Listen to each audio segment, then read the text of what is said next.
You are now about to witness the strength of street knowledge.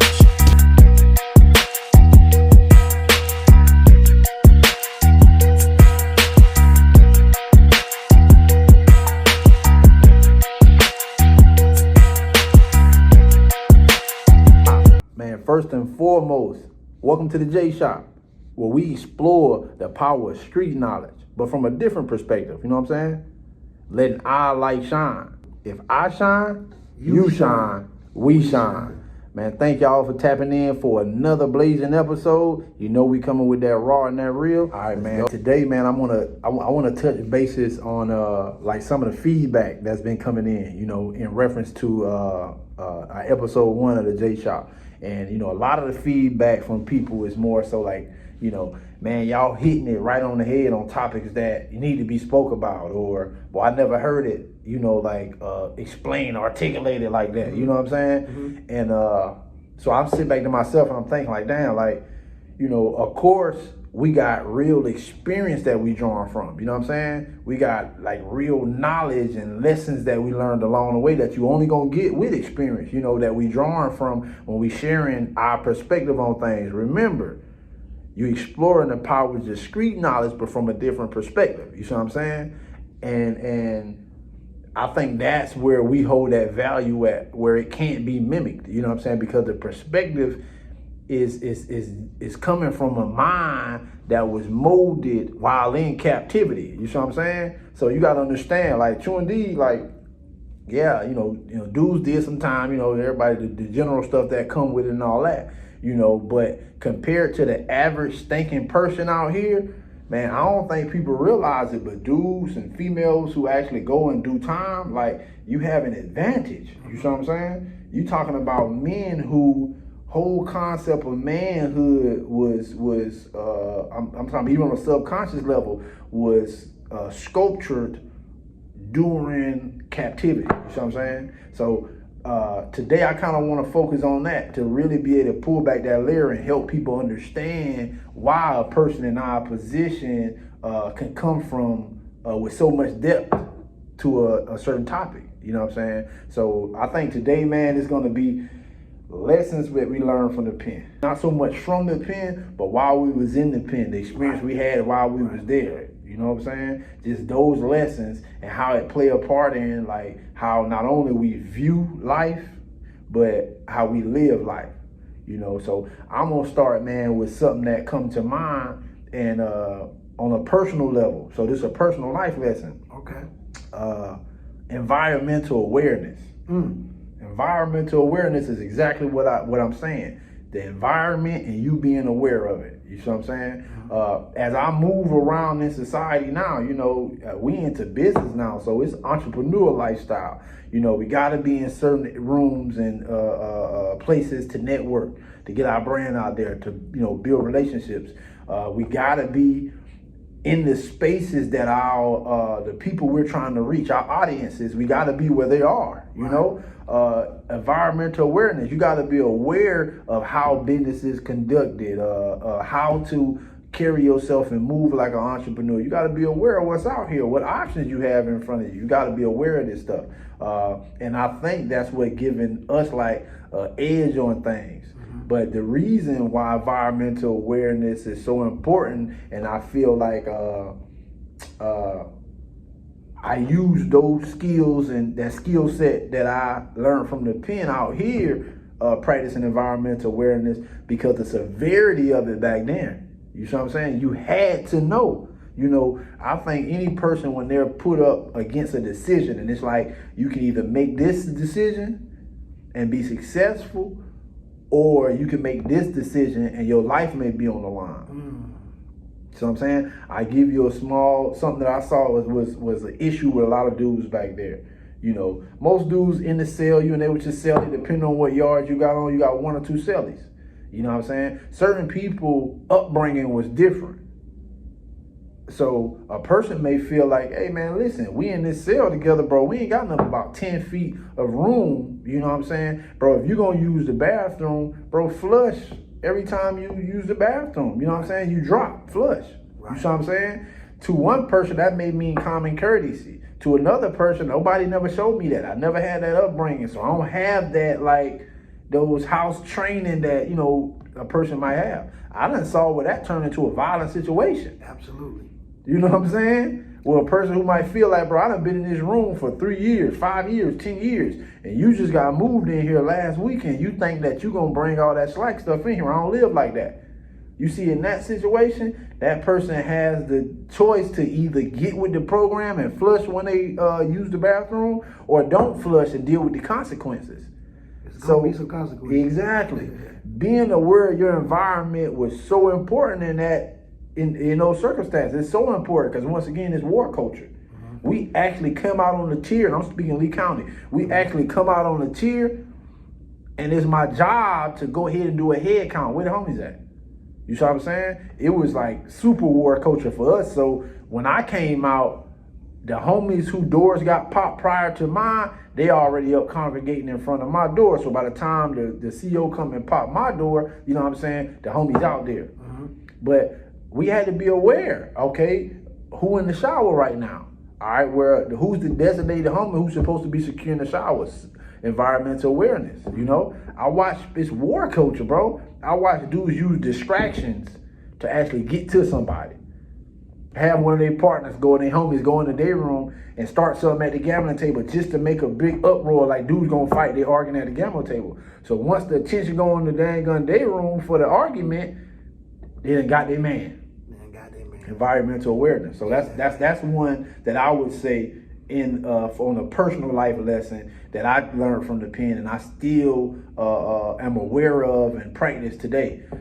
You got anything to add on environment? Yeah, it was the same thing for me too, because like, even paying attention to the energy. Right. You know what I'm saying? You know, you can walk outside your room and you can feel the energy. You know when something about to go on. All right. It's just quiet. It's real quiet, but it's very intense. Right. At the same time. You know what I'm saying? So just paying attention to what was going on, because not only did we have to do a head count, we had to do a trip check. Right. We had to make sure everything was there. Yeah, you got it on you.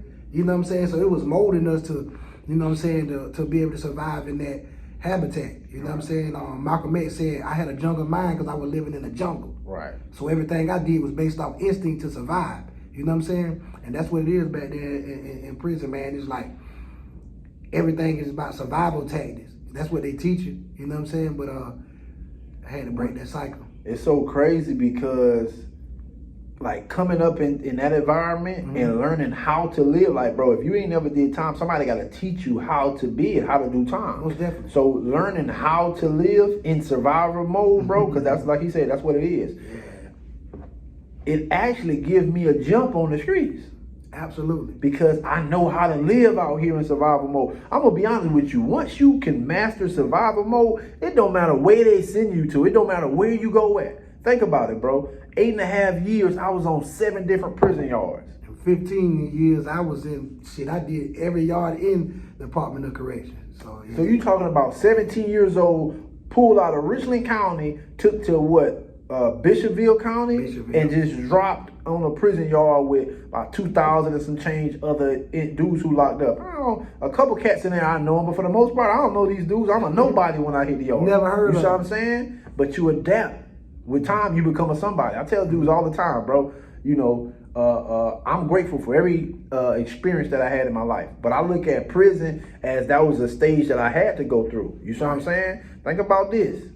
I'm only a couple months out of high school, not graduated, kicked out, and went to jail. So I'm only a couple months being an active high school student at age 16. You see what I'm saying?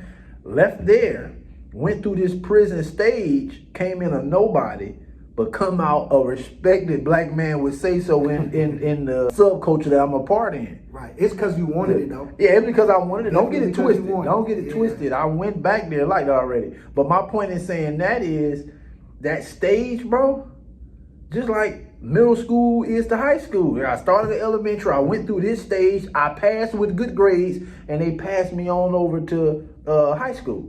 So that what prison was. You know what I'm saying? We went through that. Whatever happened, we came out on the other side, somebody would say so, you know, what's known as a reputable, you know what I'm saying? Graduated that stage, and now we on to the next stage. That's why you see us in the corporate setting now, because we entrepreneurs, we into business now. Yeah, but definitely though, man, that survival mode training, that's another, I guess we can add that also as something that was learned, a life lesson. You can put me in any environment, bro, because I'm gonna adapt, but I'm gonna be me. Yeah. I'm coming to people seeing how I come in here and be me. Right. Not tap in with what somebody else got going on and follow them. Certain environments like prison, bro, it's a program, and we already know you ain't bigger than the program. You only one person. But it's ways for you to participate in the program to the extent that you need to, and everything else can be on you. Right. So I'm saying? That's the independent mindset though, you know? Right. Where it's a personal life lesson that you learn while independent. Man, minding your business. Mind your business, right? You better mind your business, Right. Because you can go to the upper room. Upper room, bro. You know what I'm saying? But yeah, man, just minding your business and being a leader and not a follower. There you go. You know what I'm saying? Being a leader, not a follower. When I realized that, man, I'm gonna be the one that define my destiny.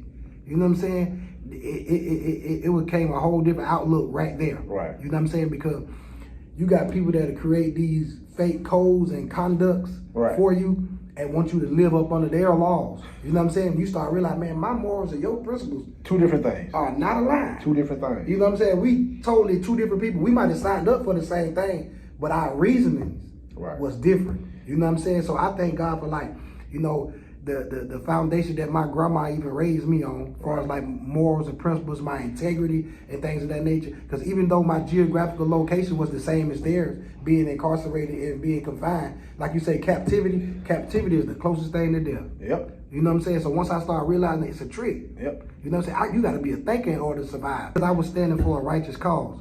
I wasn't just reacting because something happened. Right. I wanted to get the basis of what happened. How can we address this situation in a positive manner? Right. I was coming into a situation, every situation being optimistic. Right. You know what I'm saying? Looking for a brighter outcome. You know what I'm saying? When I realized the environment that I was in, that it was based off just reactionary. You know what I'm saying? It was just reactionary. If something happened, if somebody said something happened, people react on it before they have meaningful conversations to try to find out what was the underlying problem. Everything was all surface level. But when I realized that I was different, it go back to what I was telling you about my grandma raising me with my integrity. Right. You know what I'm saying? It was like, I ain't finna sell my soul because I'm riding for the cause. The cause ain't even gonna ride for me. Right. What is the cause? Cause that's what I was about to say. The cause done been abandoned, and I say that all the time. This go right back to what we was talking about last episode with the streets. You know what I'm saying? And also this is why I'm telling you to dig deeper, because I hear dudes saying all that, the cause. All right, bro, what's your cause then? And when you really start talking about your cause in a regular conversation, I'm gonna make you admit to becoming the same thing that you said you fighting against. Absolutely. Because once we start digging into the cause, I'm like, okay, then well, give me the cause. Oh shit, bro, you know, I fight against oppression. Okay, oppression, say less, all right. But at the same time, oppressing your people. Exactly, and that's just it. You don't get it. Man, look, don't trip. This ain't throwing shade. This is to educate, bro. This is to educate. You know what I'm saying? I open my mouth to points like this because I spent so many years as a loyal soldier in a position of leadership. I've mastered the soldier position, homie. Anything that can come your way, possibly being in that position, I understand how to deal with it. I know what literature to reference you to give you the facts on how to deal with it. No different than somebody would be fighting for their rights using the U.S. Constitution and showing you what amendment that they qualify for. Talk to them. No different. Yeah, talk but to them. Get out of this old superficial mindset of you being about a cause, and really the cause done abandoned itself, bro. You know what I'm saying? A lot of street organizations and the people of them, their whole mindset is about what can we do for black people, what can we do, when you don't realize that majority of our people have abandoned our people. Not just so much as somebody turning their back on a group of people, but the concept that we're people. When I'm hurting, you don't even see my pain. You know what I'm saying? You don't realize I'm your brother, bro. Yeah. I'm your brother. You know what I'm saying? And the idea is we both born into captivity. Right. You see what I'm saying? Right. Bro, you can't be mad at me because I decided that I wanted out and I was gonna do what it takes. Yeah, I seen a better way. Exactly. I seen a better way. If all I seen was, pardon me for cutting your wisdom, I'm sorry, beloved. If all I seen was we was smoking cigarettes and smoking weed and drinking together, right, chasing women, and you know what I'm talking about, from the streets to the pen. Right. You know what I'm saying? And that's all we had in common. Everything was all surface level. There was no depth. There was no deep bond, bro. You know what I'm saying? Like, who are you? Word. You know what I'm saying? Like, I ain't. Yeah. I'm telling you, bro. When I was active and on the yard, bro, if you presented yourself as being part of this, to me, I'm gonna be a little hard on in the beginning because I need to make sure you who you say you is. And it wasn't even hard. It was just adding structure. Yeah, basically, that's it. Ain't no feelings and emotions involved. This is what the requirements is. You know it like I know it. You need to be able to live up to that. You know what I'm saying? But at the end of the day, once it was official, like, bro, I would give my life. You know what I'm saying? Like, that's what I'm on. You know, like. And it's just different, bro, with having like a comrade, somebody who y'all are like-minded and y'all living y'all life towards the same goal. You see what I'm saying? That's the type of love that carried me all that time, once again, which was me coming from a boy into a man. So to be honest, that's the way I love and know love. So, you know, anybody will tell you, bro, that know me, have been around me, they'll tell you, bro, like, I challenge those around me to live up to a higher standard. Mm-hmm. Why? Because I come from world culture. Absolutely. I can't have you being no weak link standing beside me. Ain't got nothing to do with you being the gangstest person in the world, bro. Yeah, the killers get killed too. Exactly. I want you to be able to perform at your highest potential. You my homie. If it come down to it and we got to be in the battlefield, bro, I need to know that you can deliver at least on the level I can, at an equal or greater level, bro. And first, we need to know that you know your position. Exactly. Because cheerleaders cheer, coaches coach, and players play. Right. If you're a cheerleader, you grab your pom-poms. I don't need you out there trying to put a ball in the hoop. Right. You know what I'm saying? Just because you got a jump shot don't mean that you made it to practice. And it ain't no shade, bro. Yeah. Everybody ain't infantrymen. Right. Everybody ain't that, bro. Right. Somebody got to be on the computer and handle communications. Right. You know what I'm saying? Somebody got to handle the weaponry and make sure everything oiled up and ready to go. Somebody got to do it. You just got to know your like spot. You know and you don't know, it will be consequences. You know? Xbox, no controllers. Right. So with with that, bro, like, man, just like I said, bro, you know, we just trying to point these things out, you know what I'm saying, to give you something to think about, bro. Like, and it's so crazy because we got to go through it. I say this a lot. We've been manipulated on such a large scale that a lot of this foolishness and I'm talking about and no substance having living is accepted and exalted. You get exalted for being the most ignorant as one. You get exalted for being like, and I'm just trying to showcase how you need to get away from the criminal rap. Right. That's how you gonna be able to really be able to pop and do your, man, look, they can't stop you from throwing a beat. Like, if that's what you into, they can't stop you from throwing the biggest beat when you all legit. Right. Because if you can let a fraternity or a sorority who do the same things gangs do, they got their rank and file members, they got their colors, they got their signs, they got their calls, they got their dances. You know what I'm saying? They got their frat houses and sorority houses. They have meetings. They fundraise. They got their rules and regulations. Bro, exactly. Everything that quote unquote what they call so-called street gangs do outside of the crime that we can prove, because a lot of fraternities get it in just like they gangs on them campuses, bro. You see what I'm saying? But my point is the difference between that fraction of organizations and the street fraction of it is that crime element, bro. Right.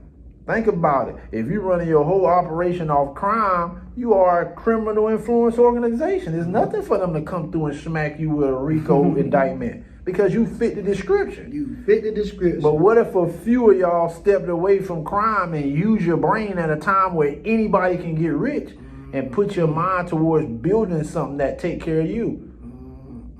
You see what I'm saying? You got to get on that type stuff because that's what's happening out here. Bro, non-profits and things of that nature, they do everything you do. Right. Everything you do. But the ignorance, not willing to learn nothing. Like you being on the N-word time, bro, where they know if they want to keep it for you, they just put it in the book. Right. You being on the N-word time. I don't know about nobody else, but coming into the lifestyle, bro, you had to learn. That was step number 1. Absolutely. You couldn't even get to step 2 without that first time period learning what you need to learn. Yeah. Like, what happened? What's going on? You see what I'm saying? Bro, we just trying to encourage y'all to become more aware of yourself. And like I said earlier with them life principles, environmental awareness. It's a trap, and you're going to just continue to keep falling victim to it because you can't see the big picture. You got individuals who actually done studied this information left, right, frontwards, backwards, lived a life and have the experience to be able to bring that to you at the same time, you know, giving you the game, giving you a different perspective. Because remember, we exploring street knowledge, but we giving you a different perspective. It's on you to take heed, bro. Oh, yeah. It's on you to take heed. It's like Noah in the ark, bro. We willing to lead you, bro, but ain't nobody about to chase you. Because anything that got to be chased don't want to be caught. Don't want to be caught, bro. So you got to just understand that, man. So with these life lessons, bro, you know, just on a personal, just some personal life lessons, bro, for y'all to take heed to, man. Maybe they can apply to you, you know what I'm saying? Maybe it don't, you know what I'm saying? Maybe apply to somebody you know. But just like I said, some food for thought, bro, something to think about.